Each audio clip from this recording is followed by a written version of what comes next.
halkan maanta alxamdulillaah nooga suurta gashay inaan 20kii qoys ee aanu isnidhi dadku way badan yihiin danyartaahi laakiin 20kii qoys anagana noqday karaankayaga dhammaan hablihii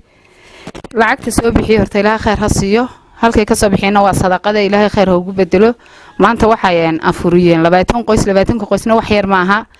haba yaraato waxa la siiyay laakiin waxay dhaantaa un cidlada alxamdulillaah marka waxaan marka hore aad iyo aad ugu mahadnaqaya Ilaahay baa mahad leh hablihii abaabulay groupkan ee noola yimi ee anagana nagu soo infeed gareeyay ee ahaa hablihii qurba joogta ahaa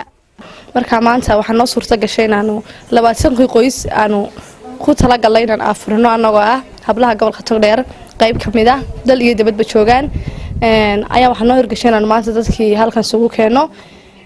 alxamdulillaah rabbil caalamiin ilaahay mahad iskale ilaahay baa mahad leh noo suurta galiyay maanta inaan halkan isugu nimaadno barnaamijkana fulino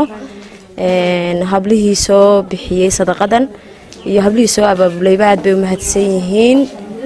20 qoys baan maanta afurinay 20ka qoysna waa 20 qoys oo ku soo xulnay xogogaalnimo iyo inay yihiin dad jilicsan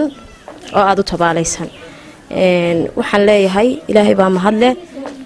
maanta ma noqonayso markii uu dambeysay waxay noqonaysaa markii uu horeysay insha Allah waan wadi doonaa sadaqadan ilaa iyo dhamaadka hadii alla ka dhigo waxaan leeyahay dadka gobolka Togdheer u dhashay gaar ahaan waliba dumarka dadkeena way tabaalaysan yihiin hal ogaado barnaamijkan maanta aan qaybtiisa ugu horeysay aanu halkan maxay aan dadka ugu qaybinay afurta maxay ma noqon doonto insha Allah sidii hablo horba sheegeen kii ugu dambeeyay insha Allah wuxuu noqon doonaa kii ugu horeeyay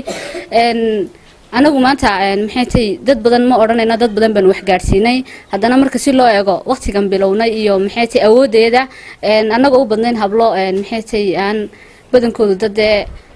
shaqaysta oo wada arday u badan ayaan hadana maanta alxamdulillaah ana awoodeedii horta aragnay adduunyo waa la helaa waana la waayaa ka Ilaahay wax siiyay iyo keen Ilaahay wax siiyay Ilaahay xaqiisa waa u simeeyeen laga yaaba kaan waxba haysan Ilaahay uga dhow yahayba Ilaahay baa mahad leh noo suurta galiyay maanta inaan afurno 20 qoys waxaan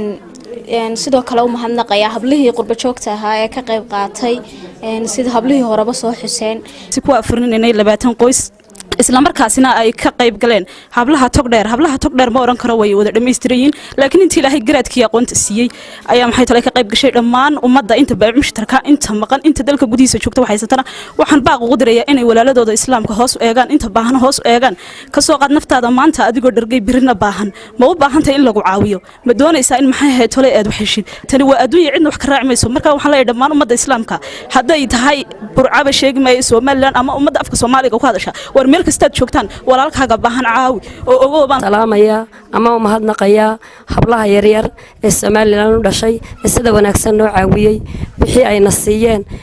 si fiican bay noogu dhigdhigeen si fiican baan u qaadanay meesha ka keentayna khayr Ilaahay idin daba mariyo kuwa noo hawshoodayna khayr Ilaahay oo daba mariyo sidaas aan idin rajeynay